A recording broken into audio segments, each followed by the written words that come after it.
Mr. Burson, Secretary Johnson is quoted as saying that there were legal limits on his ability to do some background investigations. I think that was a really unfortunate phrase that he used, but let's you and I see if we can kind of demystify that a little bit.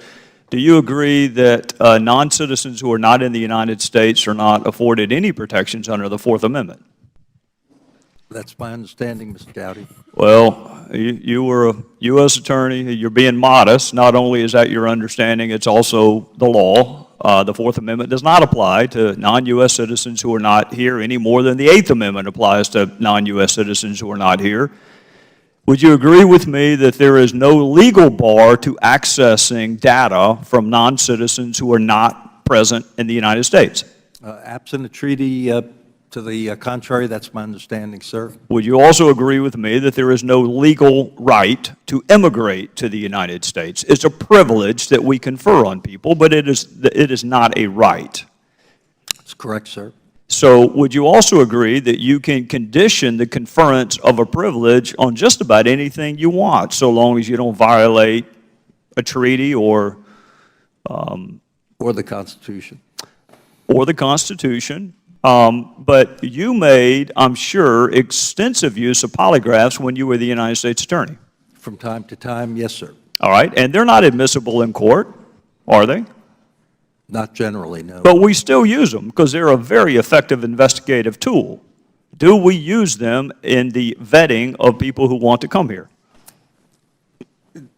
With regard to immigration benefits, I'm not familiar with the policy in the refugee context.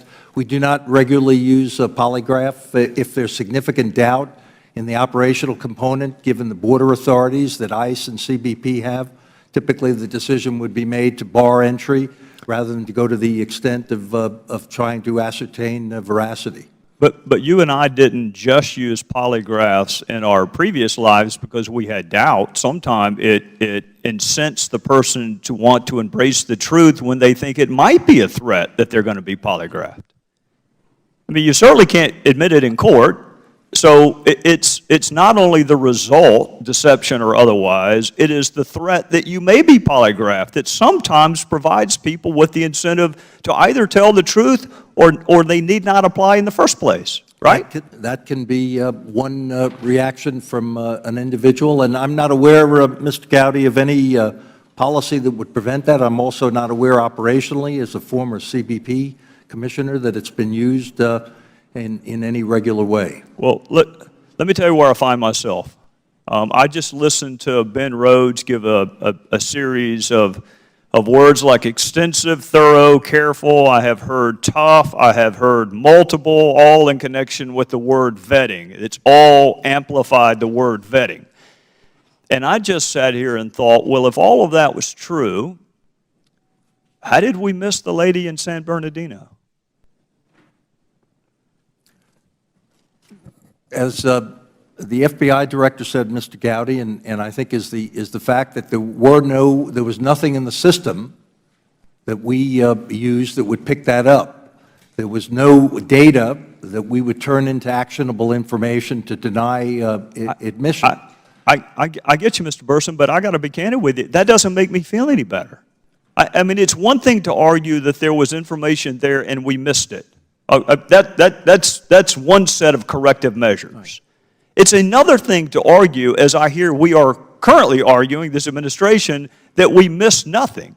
So we have someone willing and capable of killing 14 people, and there was nothing in her background that this administration says we missed or should have picked up on, and yet there's still 14 dead people. So how does that make us feel better? Mr. Gowdy, I think I don't think anyone would gainsay the sense of tragedy, and I don't think anyone's saying that were that information, that data in the system, that we would not all be over relieved and thankful if it had led to the apprehension of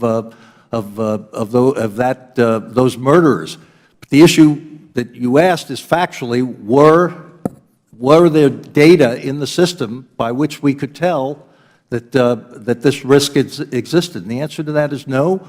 I think the inquiry that's being made here today is a valid one, as Director Rodriguez suggests, and that we need to actually look at this hard and long in terms of the utilization of means. I will say that there is no secret policy in DHS against the use of social media, and there is nothing in the privacy policy that would bar it for screening purposes. Well, it couldn't be because it doesn't apply to non-U.S. citizens. I'm out of time. I just want to tell you the dichotomy as I see it. We have a choice. We can either tell the American people that our process and our systems are flawed and that we have missed information that is otherwise available and let them deal with that, or we can just tell our fellow citizens we missed nothing. We did everything we were supposed to do, and there's still 14 funerals in California, so you just need to get used to the risk. Neither one of those is acceptable, I would argue to you. Mr. Gowdy, I've not heard anyone who was involved in law enforcement or in the Homeland Security enterprise that wouldn't say that we need to strengthen our systems. We've been doing that continuously for the 14. Gentleman's time is